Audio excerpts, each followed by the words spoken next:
Joe Rogan had always been fascinated by people. As a seasoned podcaster and cultural commentator, he'd spent countless hours peeling back the layers of human experience through conversations with a kaleidoscope of guests. But on this chilly November evening, Joe found himself far from the comfort of his studio. He was driving across the Midwest, the monotony of the road broken only by small towns, endless fields, and the occasional stop for gas.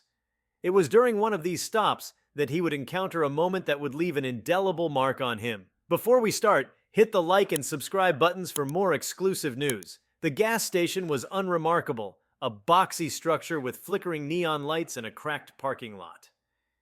The air smelled of gasoline and damp earth as Joe pulled his Tesla into one of the open slots by the pumps. He was in the middle of a long drive to Denver, where he was scheduled to attend a comedy show and meet up with some friends. It wasn't unusual for him to travel alone. The solitude gave him time to think, unwind, and sometimes even prepare for his next podcast.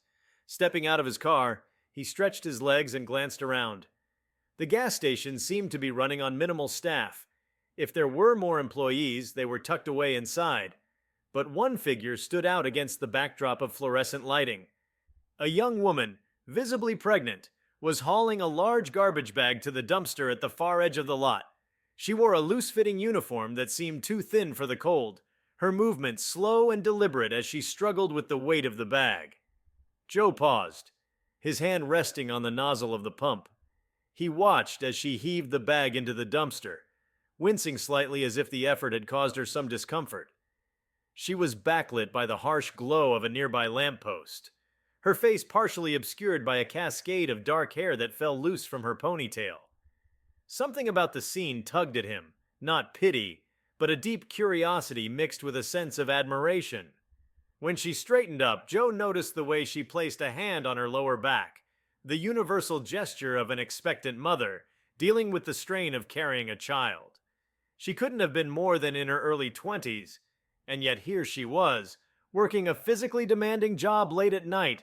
The thought gnawed at him. Why was she here? Where was her family? And why wasn't anyone helping her? Joe decided to find out. After finishing at the pump, he walked into the station's convenience store, where he was greeted by the familiar hum of refrigerators and the smell of coffee that had been sitting on a warmer for too long. The woman was now behind the counter, her face illuminated by the soft glow of the register's screen. Up close, she looked even younger than he'd initially thought. Her cheeks were pale, her eyes tired but sharp. She greeted him with a polite smile, masking whatever exhaustion or pain she might have been feeling. "Evening," Joe said, his voice warm and casual. He placed a bottle of water on the counter, though he wasn't particularly thirsty. "You've got the late shift, huh?" "Yeah," she replied, her smile tightening just a little. "Someone's got to do it." Joe studied her as she rang up the bottle. "Tough gig. You okay doing all this by yourself?" She hesitated, her fingers lingering on the buttons of the register. For a moment it seemed as though she might brush off the question with a generic response. But then she sighed, the weight of her reality slipping through her practiced professionalism. "It's not ideal," she admitted, her voice quieter now, "but I've got bills to pay and a baby on the way. Can't really afford to take it easy." Joe nodded, his respect for her growing with every word. "You got anyone helping you out? Family, maybe?" She shook her head. "Not really. It's just me. My boyfriend took off when he found out I was pregnant, and my parents, well, let's just say we don't see eye to eye." There it was. The whole picture unfolded in just a few sentences. A young woman abandoned, working tirelessly to create a life for her unborn child despite the odds stacked against her. Joe felt a surge of empathy, a mixture of anger and sadness for the circumstances she had been dealt. "What's your name?" he asked. "Emily," she said, glancing at him with curiosity. "Why?" "Because I think people like you deserve to be noticed, Emily," Joe said, his tone earnest. "You're out here doing what you can, taking care of yourself and your baby. That's no small thing." Emily blinked, clearly caught off guard by his words. She wasn't used to this kind of attention, least of all from a stranger who spoke to her as if her struggles were worth acknowledging. Joe paid for the water but didn't leave right away. Instead, he leaned against the counter, asking Emily more about her life. She told him about her plans to save enough money to move into a better apartment before the baby arrived, about her dreams of becoming a nurse someday, and about the small victories that kept her going, like feeling her baby kick for the first time. As they talked, Joe's mind was racing. He thought about the millions of people like Emily, people who work tirelessly in obscurity, their struggles unseen and uncelebrated. He couldn't help but wonder how many others walked into this gas station every day, barely acknowledging the person behind the counter who was carrying the weight of the world on her shoulders. When their conversation came to a natural pause, Joe smiled at her. "Hey, Emily," he said, pulling out his phone. "Do you mind if I share your story with a few people? I've got this podcast where I talk to all kinds of folks, and I think people would really resonate with what you're going through." She looked hesitant, her eyes darting to the side. "I don't know. I'm not really comfortable with being on camera or anything." Joe chuckled. "No pressure, I promise. I just think people should hear about someone as strong and hardworking as you. But if you'd rather not, that's totally okay too." Emily thought for a moment before shaking her head. "Thanks, but I'd rather keep it private. I appreciate you saying that, though." Joe respected her decision. He wasn't here to impose, he just wanted to help in any way he could. As he left the store, an idea began to take shape in his mind. The next day, Joe shared a story about Emily, not her name or the specific gas station, but the essence of who she was, on his podcast.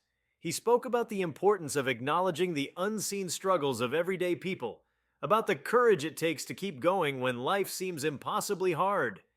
His words struck a chord with his audience, and within days, messages poured in from listeners asking how they could help. Inspired by the response, Joe reached out to local organizations in the area where he had met Emily. He connected with nonprofits that supported single mothers, arranged for a care package of baby supplies to be delivered anonymously to the gas station, and even covered the cost of her rent for the next few months through a quiet donation. All of this was done without Emily knowing it was him. Joe preferred it that way. He didn't want recognition. He just wanted to make her life a little easier. Months later, Joe received an email. It was from Emily. She had pieced together that he was behind the unexpected acts of kindness and wanted to thank him. In her message, she wrote about how the support had allowed her to cut back on her hours and focus on preparing for her baby's arrival. She had even started taking online classes to work toward her nursing degree. Joe smiled as he read her words.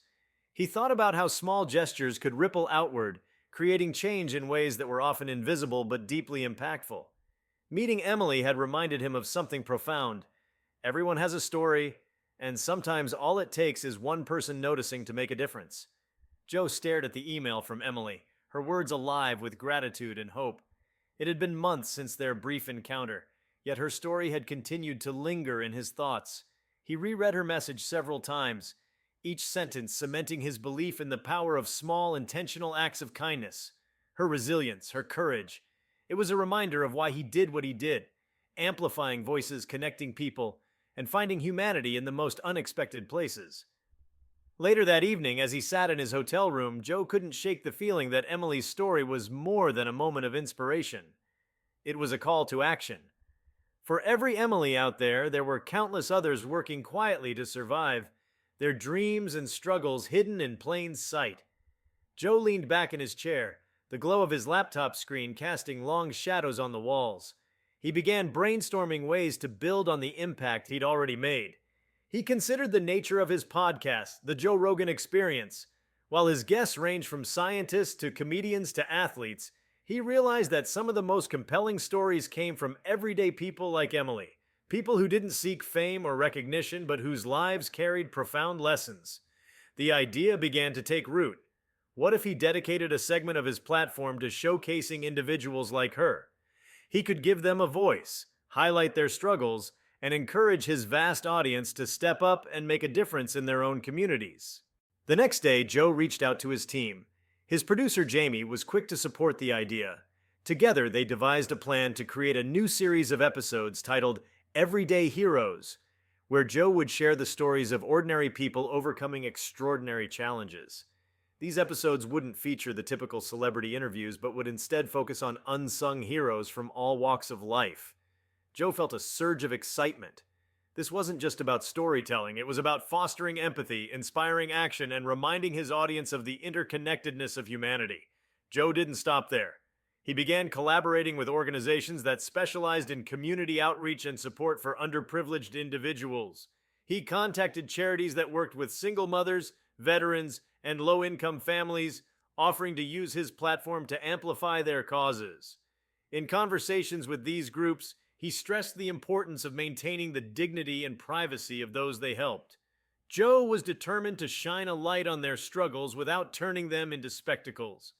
Meanwhile, Emily's life continued to change in ways she hadn't thought possible.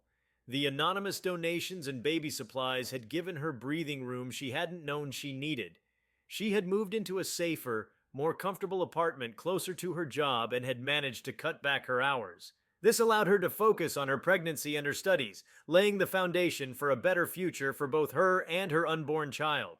One evening, after a long day of online classes, Emily sat in her small but cozy living room, scrolling through social media. She stumbled upon a clip from one of Joe Rogan's recent podcasts. It was part of the new Everyday Heroes series, and in this particular episode, Joe was interviewing a nurse who had once been a single mother herself. The woman spoke candidly about her struggles and triumphs, sharing advice for others in similar situations. Emily was captivated. Though the woman's story was different from her own, the themes of resilience, determination, and selflessness resonated deeply with her. Emily found herself listening to more episodes from the series. Each story reinforced her belief that she wasn't alone in her journey. She wasn't just surviving. She was part of a larger tapestry of people striving to overcome adversity. These stories became a source of strength for her, a reminder that her struggles didn't define her. They were simply stepping stones to a brighter future. As Joe continued to develop the Everyday Heroes series, the impact rippled outward. Listeners flooded his inbox with messages, sharing their own stories or nominating people in their communities who deserved recognition. Joe and his team were overwhelmed by the sheer volume of responses. There were stories of teachers who went above and beyond for their students, small business owners who kept their communities afloat during tough times, and volunteers who dedicated their lives to causes bigger than themselves. One message in particular stood out to Joe. It was from a woman named Linda, who worked at a local shelter for single mothers. She wrote about how many of the women she helped faced challenges similar to Emily's, juggling multiple jobs while raising children on their own. Linda described their resilience with admiration, but also spoke candidly about the systemic barriers they faced: lack of affordable childcare, limited access to education, and the stigma that often accompanied their circumstances. She ended her email with a heartfelt plea. We need more people to see what's really happening. We need more Joe Rogans in the world. Joe was deeply moved by Linda's words. He decided to visit the shelter not as a podcaster or public figure, but as a human being wanting to understand and help. When he arrived, he was greeted warmly by Linda and introduced to several of the mothers staying there.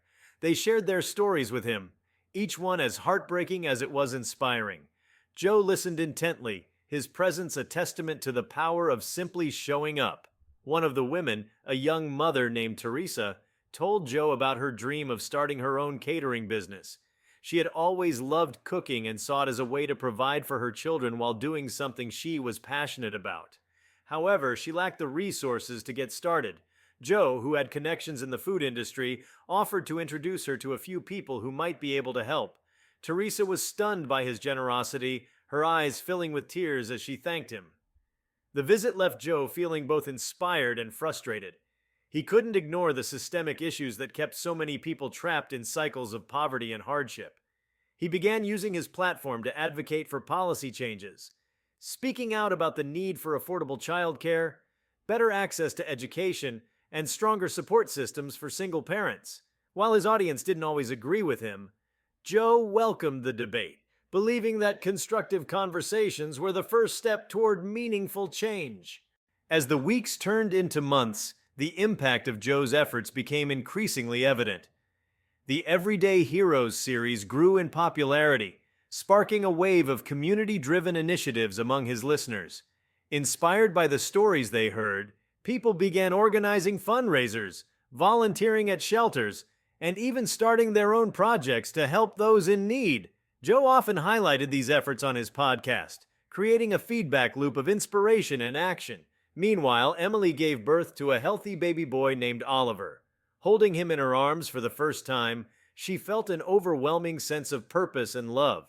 She thought about the journey that had brought her to this moment, the late-night shifts, the anonymous acts of kindness, and the small but significant steps she had taken toward building a better life.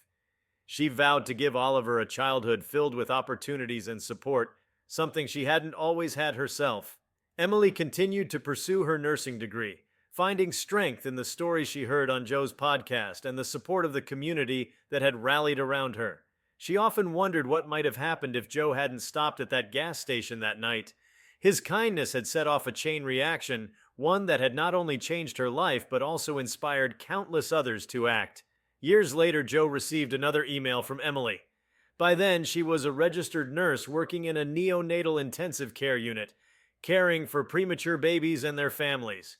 She wrote about how her experiences as a single mother had given her a unique perspective, and how she now had the privilege of helping others through some of the most challenging moments of their lives.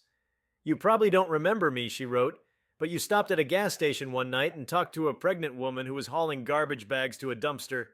That was me, and you changed my life." Joe read the email with a lump in his throat, humbled by the reminder of how small moments could lead to profound change. He responded immediately, congratulating her on her achievements and expressing his admiration for the work she was doing. As he hit send, Joe leaned back in his chair, a deep sense of fulfillment washing over him. He knew he couldn't change the world on his own, but he also knew that wasn't the point. The point was to notice, to care, and to act, even in the smallest of ways. Because sometimes, a simple conversation at a gas station could set off a chain of events that changed lives forever. And that, Joe thought, was a pretty good reason to keep going. Joe Rogan closed his laptop, reflecting on Emily's email and the journey that had led to it. While her story was an extraordinary example of resilience, what struck him most was how many other stories were waiting to be discovered, hidden in plain sight, waiting for someone to pause, ask questions, and care.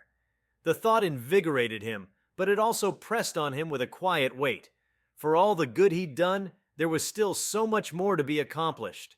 As he walked to his kitchen to make a cup of coffee, Joe's mind buzzed with ideas. He began to consider ways to expand his reach and deepen his efforts to help others. His podcast was a powerful platform, but he wanted to ensure that it was just the beginning. Stories like Emily's didn't simply deserve to be heard, they needed sustained action to inspire meaningful change.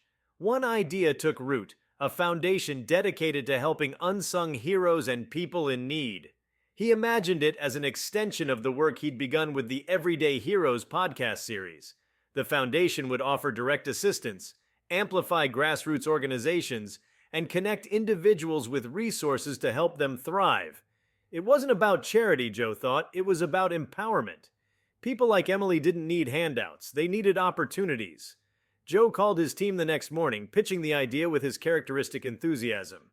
Jamie, his longtime producer, was immediately on board, as was his small but dedicated staff. Over the next few weeks, they began laying the groundwork for what would soon be called the Humanity Project. The Foundation's mission was simple but ambitious: to find and support individuals making a difference in their communities, and to provide resources for those facing extraordinary challenges. The Humanity Project launched quietly at first. Joe wanted it to grow organically, avoiding the fanfare that often accompanied celebrity philanthropy. He preferred the focus to remain on the people being helped, not on himself. The Foundation's first initiative was a micro-grant program for single mothers, inspired by Emily's story. Applicants could use the grants for anything they needed: rent, childcare, education, or even starting their own businesses. Joe knew that sometimes just a few $100s could mean the difference between stability and crisis. Word of the Humanity Project spread quickly, fueled by Joe's vast podcast audience and the viral nature of the internet. Applications poured in from all over the country, each one telling a story of struggle, resilience, and hope. Joe made it a point to read as many of them as he could, often staying up late into the night to comb through the submissions. The stories were heartbreaking and inspiring in equal measure. each one a testament to the strength of the human spirit. One application in particular caught Joe's attention. It came from a young man named Marcus, who had grown up in foster care and was now working to mentor at-risk youth in his community. Despite working multiple jobs to make ends meet, Marcus had started a small after-school program where kids could learn about coding, art, and entrepreneurship. His goal was to show them that their circumstances didn't have to define their futures. Joe was deeply moved by Marcus's story and decided to feature him on an episode of the Everyday Heroes series. The episode was a hit, sparking an outpouring of support from listeners who donated money, equipment, and supplies to Marcus's program. Within weeks, he had enough funding to expand the program and hire additional mentors. Stories like Marcus's began to define the Humanity Project, showcasing how small actions could create ripple effects far beyond their origins. Joe saw this firsthand when he visited Marcus's program a few months later. The center was bustling with energy, filled with kids excitedly working on projects ranging from robotics to painting. Marcus beamed as he showed Joe around, introducing him to the students and mentors who had become like family to him. "This," Marcus said, gesturing to the lively scene around them, "this is what I've always dreamed of. And it wouldn't have been possible without you." Joe shook his head. "It wasn't me, man. It was you. I just helped a little. The rest is all you." The Humanity Project continued to grow, expanding its initiatives to include scholarships, job training programs, and partnerships with local organizations. Joe was deeply involved in every aspect of the foundation, from reviewing grant applications to attending community events. He often marveled at the resilience of the people he met, how they managed to find hope and strength even in the face of overwhelming adversity. One of the Humanity Project's most ambitious undertakings came when Joe learned about a struggling community in rural Appalachia. The area had been hit hard by the decline of the coal industry, leaving many families in poverty and without access to basic resources like healthcare and education. Joe decided to visit the town himself, accompanied by a small documentary crew to capture the experience. What he found was a community full of pride and determination, despite its hardships. Families shared their stories with Joe, describing how they had adapted to the changing economy by starting small businesses, growing their own food, and supporting one another. Joe was particularly inspired by a group of women who had started a cooperative to sell handmade quilts and crafts, using the proceeds to fund a community center for local children. Joe featured the town on his podcast, encouraging his audience to support the cooperative and other local initiatives. The response was overwhelming. Orders for the quilts and crafts poured in, providing a much-needed economic boost to the community. But Joe didn't stop there. Through the Humanity Project, he helped fund the construction of a new health clinic and a technology lab at the community center, giving residents access to resources they had never had before. The experience solidified Joe's belief in the power of grassroots efforts. He saw how much could be accomplished when people were given the tools and support to create their own solutions. It was a philosophy that guided every decision he made with the Humanity Project, ensuring that the foundation always prioritized empowerment over dependency. As the years went by, Joe's efforts continued to expand. The Humanity Project became a model for other initiatives, inspiring similar programs across the country. Joe often spoke about the foundation on his podcast, not to promote himself, but to encourage his listeners to take action in their own communities. He believed that everyone had the power to make a difference, whether through time, money, or simply paying attention to the people around them. For Joe, the work was deeply personal. Every story he encountered reminded him of Emily, the young woman who had unknowingly sparked a movement. He often wondered how she was doing and hoped she knew just how much her resilience had inspired him. One day, Joe received a package in the mail. Inside was a framed photograph of Emily and her son Oliver, standing in front of a hospital where Emily now worked as a nurse. Along with the photo was a handwritten note. "Dear Joe, I wanted you to have this as a small token of my gratitude. Because of you, I was able to build a life I never thought possible. Oliver is thriving, and I'm finally living my dream of helping others. You believed in me when I didn't believe in myself, and for that, I'll always be grateful. Thank you for noticing me. Love, Emily." Joe held the photo in his hands, his throat tightening with emotion. He placed it on his desk, where it would serve as a constant reminder of why he did what he did. Emily's story was proof that even the smallest moments of kindness could have far-reaching consequences. As Joe reflected on his journey, he realized that his encounters with people like Emily, Marcus, and the families in Appalachia had changed him as much as he had changed them. They had taught him about resilience, empathy, and the power of connection. They had shown him that the true measure of a life wasn't fame or success, but the impact one had on others. And so, Joe continued his work, driven by a simple yet profound belief that noticing people, truly seeing them, could change the world, one life at a time. Joe Rogan had long learned the value of momentum, and the Humanity Project was proving to be a powerful force for change. Yet, as much as it had grown, he couldn't ignore the small, everyday interactions that kept him grounded. They were reminders of how it all started, one fleeting moment at a gas station, and how even the simplest gestures could spark profound transformations. He remained committed to seeking out new stories, not for accolades or recognition, but to continue uncovering the beauty and resilience of human experience. One day, while taking a rare break from his packed schedule, Joe decided to spend an afternoon hiking in the Colorado Rockies. Nature had always been his sanctuary, a place where he could clear his mind and connect with something larger than himself. As he trekked up a winding trail, the crisp mountain air filling his lungs, he spotted an older man seated on a boulder, his gaze fixed on the valley below. The man's face was weathered, his eyes carrying the weight of years lived. He wore a worn jacket and carried a modest backpack that suggested he wasn't a casual hiker. Something about him piqued Joe's curiosity. As he approached, Joe gave a friendly nod. "Beautiful spot, isn't it?" Joe said, gesturing toward the sprawling view of the valley. The man looked up, a faint smile tugging at the corners of his mouth. "It's one of the few places where the noise stops," he replied. His voice was soft but steady, carrying a depth that intrigued Joe. The two struck up a conversation. The man, whose name was Arthur, had been coming to this trail for decades.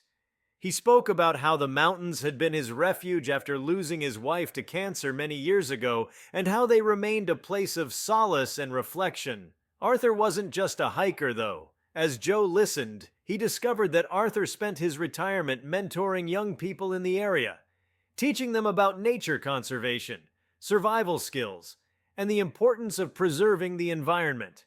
Arthur's story struck a chord with Joe. Here was a man quietly dedicating his life to something profoundly meaningful, with no fanfare or recognition. Joe saw in Arthur the same humility and resilience that had drawn him to Emily and Marcus. He realized that this was yet another story worth sharing. Before parting ways, Joe exchanged contact information with Arthur and promised to follow up. Back in his studio, he invited Arthur onto the podcast to talk about his work with youth and the lessons he had learned from a lifetime spent in nature. The episode became an instant favorite among Joe's listeners. Arthur's wisdom and understated charm resonated deeply, sparking discussions about the importance of mentorship and the healing power of the natural world. Arthur's episode also inspired a new initiative within the Humanity Project, a program that paired retirees with young people to foster mentorship and skill sharing. Joe believed that elders like Arthur held invaluable knowledge and life experience that could profoundly benefit younger generations. The program, aptly named Bridges, quickly gained traction, with communities across the country embracing the idea. Schools, community centers, and even prisons began implementing mentorship programs, connecting youth with older adults who had wisdom and guidance to offer. Joe was thrilled to see how the Humanity Project continued to evolve, each new idea born from a chance encounter or a meaningful conversation. He was also struck by how much these stories affected his listeners. One email he received came from a single father who, inspired by Arthur's episode, had begun taking his young son hiking every weekend. The father wrote about how those hikes had strengthened their bond, giving them space to talk and connect in ways they hadn't before. If you liked this video, please give it a like and subscribe to our channel. Also, could you leave your comments below and tell us? What are your thoughts on Joe Rogan helping a pregnant woman at a gas station? We want to hear from you. Thank you for watching, and see you next time.